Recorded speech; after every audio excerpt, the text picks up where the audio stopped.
શ્રી વલ્લભાધીશ કી જય, ગિરિરાજ ધરણ કી જય, શ્યામ સુંદર શ્યામની શ્રી ગુસાઈજી શ્રી ગોકુલનાથ કી જય, દાવ દયાળ કી જય, શ્રી નવનીત પ્રિયા લાલ કી જય, अपने माथे બિરાજતા સેવ્ય સ્વરૂપ કી બધાય વૈષ્ણવને ચાચા કરીને જય શ્રી. આજે ગંગા દશેરા, ગંગાજીનું યમુનાજી સાથે મિલન. સરસ્વતી પણ ખરા, પણ સરસ્વતી અત્યારે લુપ્ત છે. તો ત્રિવેણી સંગમ ભાગ્યે જ કોઈ હશે કે જીવનમાં જેણે ત્રિવેણી સંગમ જોયું નહીં હોય કે દર્શન નહીં કર્યા હોય. પણ આપણને તો યમુનાજી જ વાલા, આપણને તો વ્રજ જ વાલો. વ્રજની વાત આવે ત્યારે મન, કદાચ શરીર અહીંયા હોય, તન અહીંયા હોય, પણ મન તો પહોંચી જાય. મનમોહન ક્યાં રહે? વ્રજમાં. એને ક્યાં ગમે? ગોકુળમાં. એણે બાળલીલા ક્યાં કરી? ગોકુળમાં. એના કયા સ્થાન? ઠકરાણી ઘાટ ને, ગોવિંદ ઘાટ ને, યશોદા ઘાટ ને, વલ્લભ ઘાટ ને, બ્રહ્માંડ ઘાટ ને, આ બધા એના પ્રિય સ્થળો. વ્રજ જ એનું પ્રિય. વ્રજ વાલો રે વૈકુંઠ નહીં આવું. તો વ્રજનું નામ પડે એટલે હું તમે ને આપણે ગોકુળ પહોંચી જ જઈએ. આવડે છે કે ગોકુળનું તો ગાઓ એક. વલ્લભાધીશ કી સાચા સંબંધી રે, શ્રી ગોકુળ ક્યારે જાસુ, સાચા સંબંધી રે, શ્રી ગોકુળ ક્યારે જાસુ. આપને બે બે લડીએ વળગી, આપને બે લડીએ વળગી, શ્રી યમુનાજીમાં નાસુ, સાચા સંબંધી રે, શ્રી ગોકુળ ક્યારે જાસુ. શ્રી ગોકુળિયાની ગલીએ ગલીએ, શ્રી ગોકુળિયાની ગલીએ ગલીએ, ગુણ ગોવિંદના ગાશો, ગુણ ગોવિંદના ગાશો. સાચા સંબંધી રે, ગોકુળ ક્યારે જાસુ.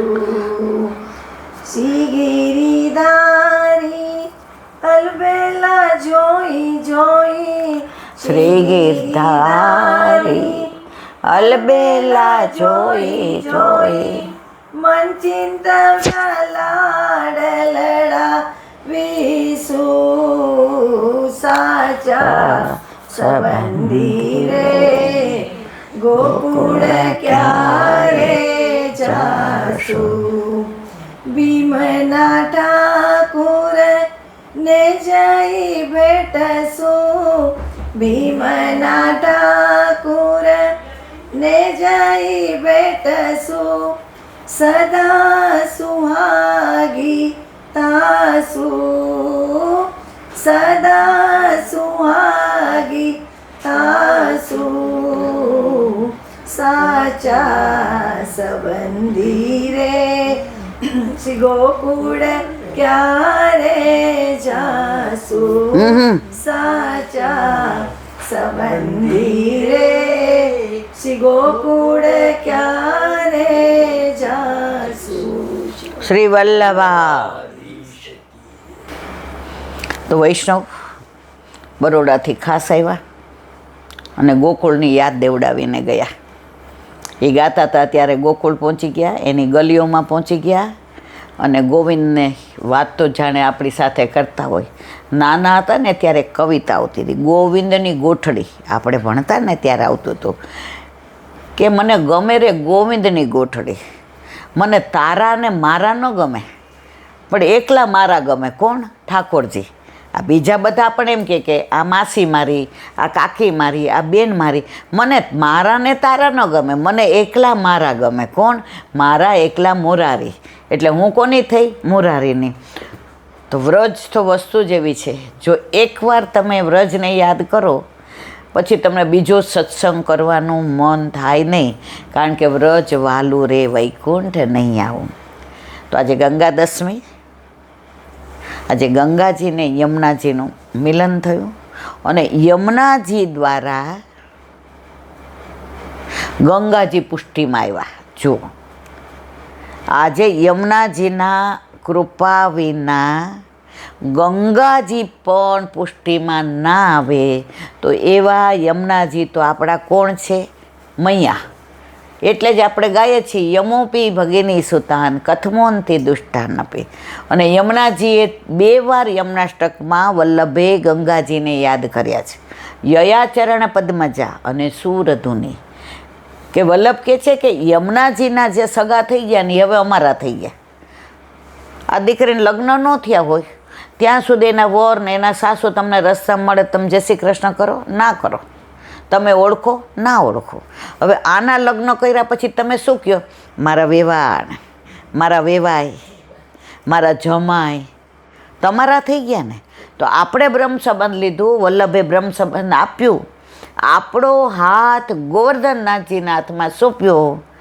તો બ્રહ્મ સંબંધ જબ હોત યા જીવ કો દોર કર સોર કર જાય પિયસો કહે. સૌથી વધુ રાજી થયા હોય તો યમુનાજી. માં જેવી રાજી થાય ને, પેલા 12મામાં છોકરો હોય ને એટલે બરાબર વાંચતો ન હોય, પિક્ચર જોવા વયો જતો હોય, ભાઈબંધોને ઘરે જતો હોય, એટલે બાપ એને ખીજાય, પિતા ખીજાય. આ જોજે તારો છોકરો વરસ બગાડશે. માં કે આવું ના કહો ને, થોડીક વાર તો ફ્રેશ થવા જાય ને. તો ઉપરાનું કોણ તાણે? માં. એટલે પિતા શું કે ખબર જ? બાપ બગાડે ને તું તારે એનું વરસય બગડશે.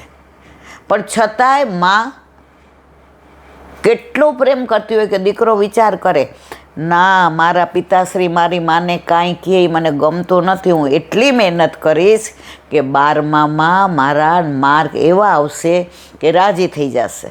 હવે જે કેવું છે અલૌકિક કેવું છે, આ લૌકિક દાખલો, કારણ કે આપણે લૌકિક છે તો આપણને એ જ સમજાય. હવે દીકરાને 97% આવ્યા, રિઝલ્ટ લઈને આવ્યો. માં દરવાજા પાસે આમ કરીને ઊભી હતી, છોકરો સાયકલ લઈને આવ્યો, હજી તો ઉતરી પડે. એ બેટા પાસ થઈ ગયો ને? પાસ થઈ ગયો ને? દીકરો કે મમ્મી 97. ઓ એટલે 97%. હે 97%? એના પિતાશ્રી ઉપર હતા. 2 પગથિયા દોડતી ને ગોઠણની તકલીફ હતી તોય દોડતી જઈને કે સાંભળો, મારા દીકરાને 97% આવ્યા.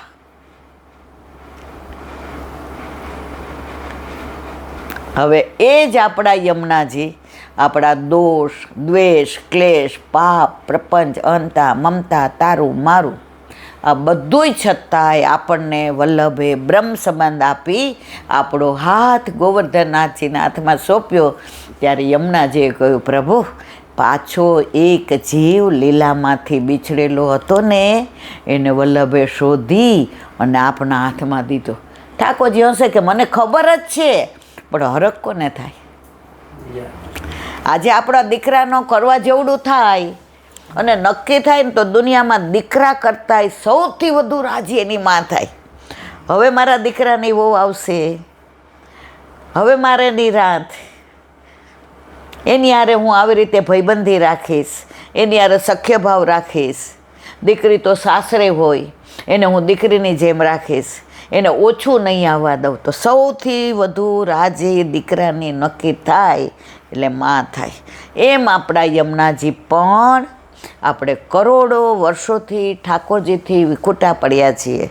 તો આપણે આપણું સ્વરૂપે ભૂલી ગયા, ક્યાંથી આવ્યા, ક્યાં જવાનું, શું કર્તવ્ય.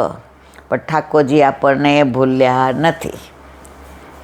દીકરો અમેરિકા જાય ને તો ત્યાંની ઝાકમઝોળમાં મા બાપને ભૂલી જાય, પણ મા બાપ ક્યારેય આજે નહીં, કાલે નહીં, ક્યારેય દીકરાને ભૂલે નહીં. તો લૌકિકમાં નથી ભૂલતી, તો આપણી અલૌકિકમાં કરોડો જન્મોથી વિખૂટા પડેલા ભૂલે ખરી? તો એવા યમુનાજીએ ગંગાજીને મિલાપ કરીને પ્રભુ સાથે મેળવી અને પુષ્ટિ માર્ગમાં સ્થાન આપ્યું. એટલે આજે જુઓ તમે, નાવનો મનોરથ, કેરી ધરાવવાની, પછી તમે જુઓ તો નાવના કીર્તન, ઘનશ્યામ ખેવત હે નાવ, જેને કીર્તન આવતા હશે તો આજે બધા નાવના સરસ ગાશે. અને નમો દેવી ગંગે, જે એનું જે આખું બોલવાનું છે, અને એ જ્યારે ભાવથી આપણે ગાઈએ નમે દેવી ગંગે, ત્યારે ગંગાજી દેખાય, એ ઘાટ દેખાય, ત્યાં હરદ્વારમાં આપણા વલ્લભના બેઠકજી છે એના દર્શન થાય, આપણે સ્નાન કરીએ છીએ એ દેખાય. એટલે જ કહ્યું છે કે ગંગાજીમાં સ્નાન, યમુનાજીમાં પાન અને નર્મદાના દર્શન. વલ્લભે બધાને સ્થાન આપ્યું છે, કારણ કે વેદ પ્રમાણેનો માર્ગ છે આપણો, કોઈ કપોળ કલ્પિત નથી. સર્વોત્તમ સૂત્રમાં ગુસાઈજીએ એક નામ વલ્લભનું વેદ પારગ આપ્યું છે, કે વેદ પ્રમાણે જ કહ્યું છે. અત્યારે કળયુગમાં બિલાડીના ટોપની જેમ ધર્મો ફૂટી નીકળ્યા છે. દરેક કહેશે હું મોટો સંત, હું ભગવાન તમને મેળવી દઉં, આ મારો આશ્રમ, અહીંયા આટલું દાન કરો, આટલી જમીન લઈ દો, આટલા પૈસા મને આપો. જો પૈસાથી ભગવાન મળતા હોત તો ધીરુભાઈ અંબાણી શ્રીજી બાવાને હારે લઈને ગયા હોત અને આપણા માટે રાખીને ના ગયા હોત. પણ પ્રભુ તો ભાવથી મળે છે. તમે ભાવે ભજી લો ઘનશ્યામ, જીવન થોડું રહ્યું. તમે ભાવે ભજી લો ઘનશ્યામ, જીવન થોડું રહ્યું. જો ભાવ છે તો ભગવાન તમારા છે, ભાવ નથી તો ભગવાન મૂર્તિ છે. ઘણાએ પહેલાં પુષ્ટ કરાવી અને 3 દિવસ બહાર ગામ જવું હોય ને એટલે 3 દિવસના ડબરા મૂકી દે, ખસેડે, લઈ લે. પછી ઘણાએ મને પૂછવા માંડ્યા, ઈલાબેન અમે આવું કરીએ, મેં તમારા 1.5 મહિનાના દીકરાને અંદર મૂકીને જાઉં છો કે લે આ 3 દૂધની બોટલ, આ જ્યુસ તું પીજે, કલાકમાં તો છોકરો રોઈ રોઈને લીલામાં પહોંચી જાય.